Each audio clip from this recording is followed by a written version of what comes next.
Hello all and welcome back. Thank you once again for the recent love and support on yesterday's video.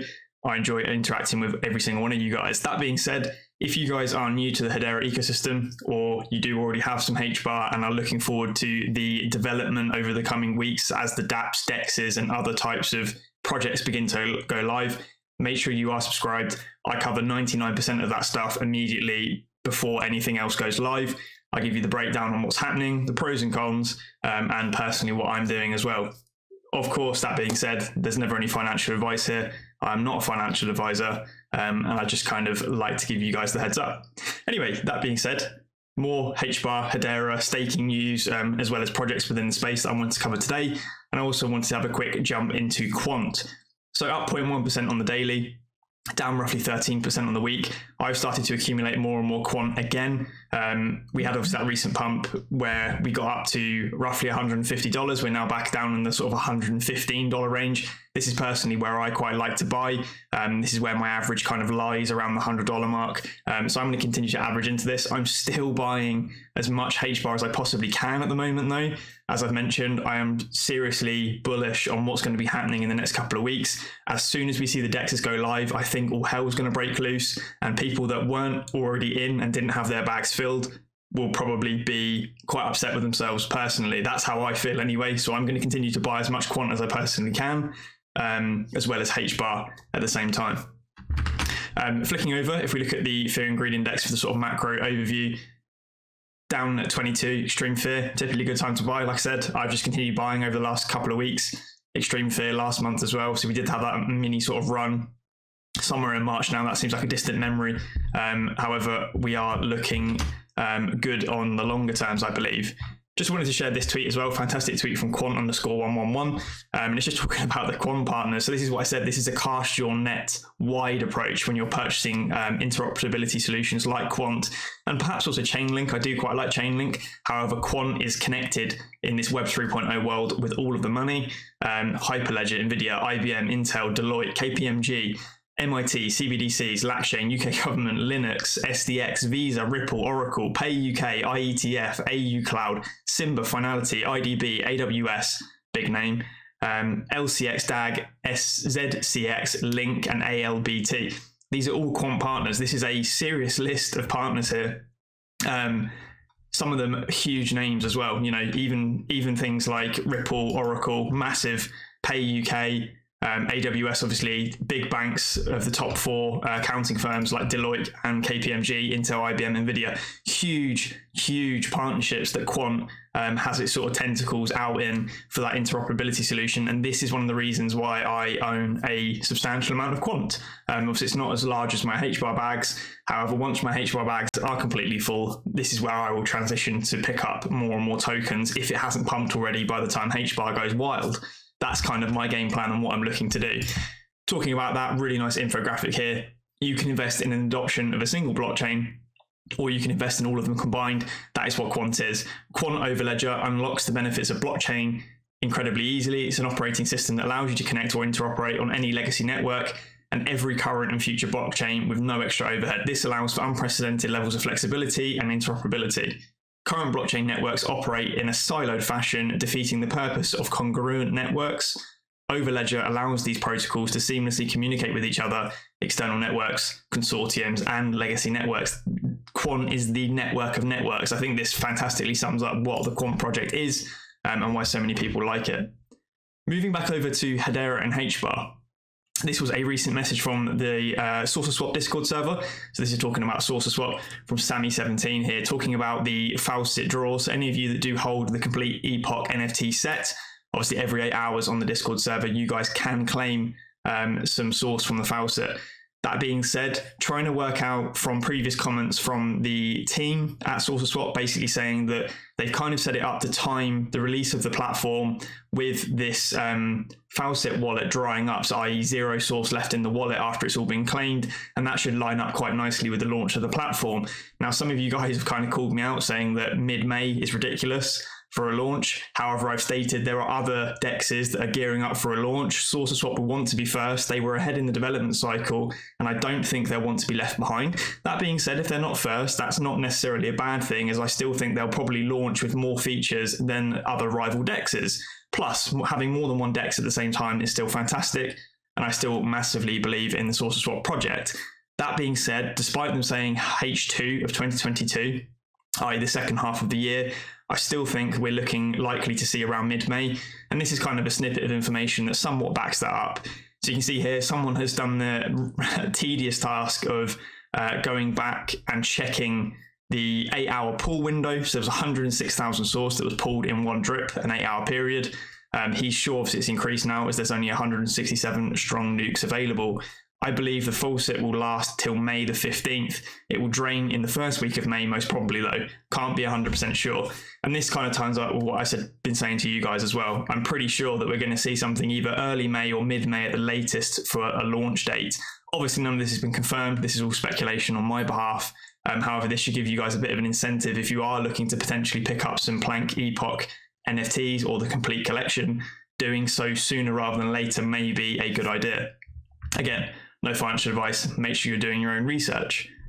Yesterday's video as well, I showed HBAR and also showed you guys how to purchase it via Hashpack wallet.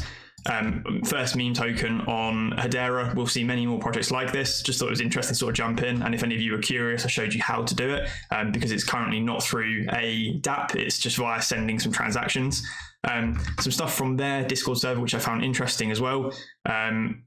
They actually have a burning process. So they're burning 5 billion tokens daily.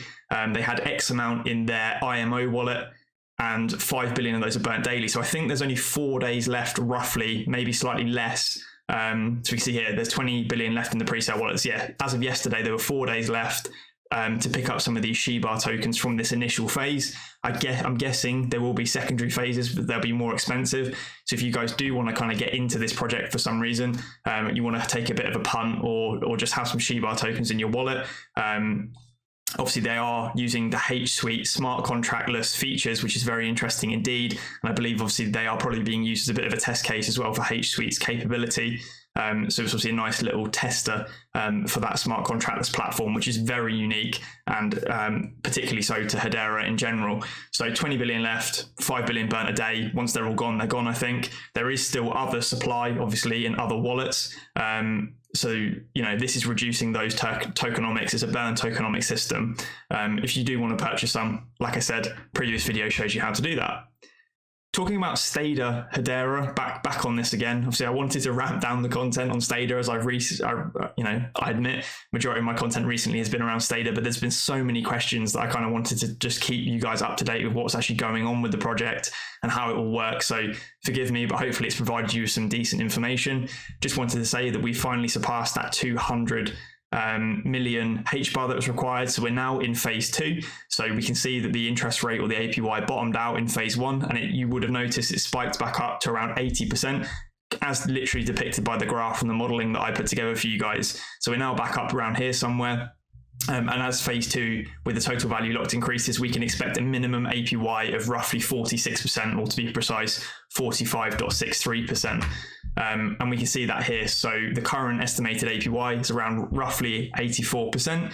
The 12-hour change is still crazy. We're still seeing massive amounts of TVL flow in. I do not expect this to continue indefinitely. Like I said, majority of the modeling I did, realistically a growth rate of 3 to 5% per day, I think is still excessive. We won't continue to see massive growth rates like we have done. So hopefully we'll see these rewards stabilize in the very high digits for a little while. So any of you guys that were obviously early into the platform will benefit massively from that. One other thing I wanted to mention as well. I've touched on this many times in previous videos. However, I'm still seeing posts like this over on Reddit. So if you're new here and you haven't seen some of the other Stader staking videos, obviously I interviewed the team and put out lots of information, and you're not too sure on the process. I'm still seeing lots of questions like this. One hand, I feel like I'm missing out on some nice APY. On the other hand, I'm leery of sending my HBAR away to a third party. Don't know much about Stader Labs. Am I being paranoid? And there's tons of people here saying the same, waiting for native staking, etc. Now, the first thing to say is Stader are not new to this game. by any means whatsoever. They have a complete ecosystem developed over on the Terra Luna ecosystem, nearly $1 billion of total value locked.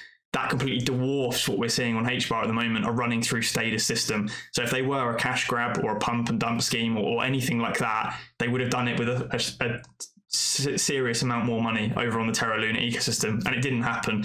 You know, as far as I'm aware, Stader are very reputable. They've been around for a while. They've nearly got $1 billion under management effectively in these TVL pools over on Luna. That should speak volumes about the safety. They've also been audited. Don't forget as well, not only that, they are working very closely with the HBAR Foundation. All of these rewards are being provided via the HBAR Foundation. So, you know, if something were to go wrong, God forbid, don't think it will happen, touch wood, the HBAR Foundation are directly involved anyway. There is a seriously high potential that the HBAR Foundation would reconciliate and reconcile any lost funds if something went wrong. So that's that to be said. Obviously, these rewards won't last forever. I've seen people talking about a Ponzi scheme. It's because it's not native staking. It's coming from the HBAR Foundation as a grant to kickstart DeFi. And then not only that, people are concerned about the lockup period. And I've said, well, majority of these exchanges, for example, SaucerSwap have come out and said that HBARX will be supported from launch. So as soon as the DEXs go live, you can trade your HBARX, which effectively means you can unstake. You could go to SaucerSwap and sell your HBARX tokens for HBAR immediately, effectively unstaking you from the platform and giving you your liquidity back. This is the true power of a liquid staking platform. Your HBARs aren't just tied up into some pool where you physically have to unstake. I could go and transfer those tokens to whoever I want at any price to realize those gains. So that's how liquid staking works, and that is the big benefit. Still talking about that as well, and on the same sort of theme, please bear in mind that you will not see HBARX accrue in your wallet. The HBARX to HBAR exchange rate moves in favor of HBARX, i.e. you buy less and less HBAR. You buy less and less HBARX for your HBARs, and that's how it works. These are compounded daily, so the HBAR to HBARX exchange rate will always move up in favor of HBARX. Therefore, meaning at the end of the your staking period, whatever that is, you may stake for up until June, July, or you may stake for 4 years.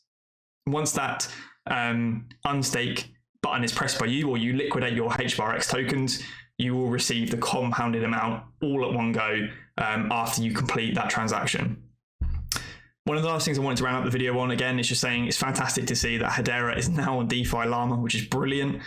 We can see here, obviously, the total value locked already, 44 million. Now, I've said, you know, this is still very small in comparison, but we can see some crazy statistics here, nearly 30% growth again over 24 hours in the TVL size. So we're still seeing a lot of volume flow into these pools, which is obviously driving down the APY. I do think this will begin to stabilize at some point, and then 14.17% on the one-day change. Not too sure why those are different values. One's probably token amount, one's probably US dollar amount.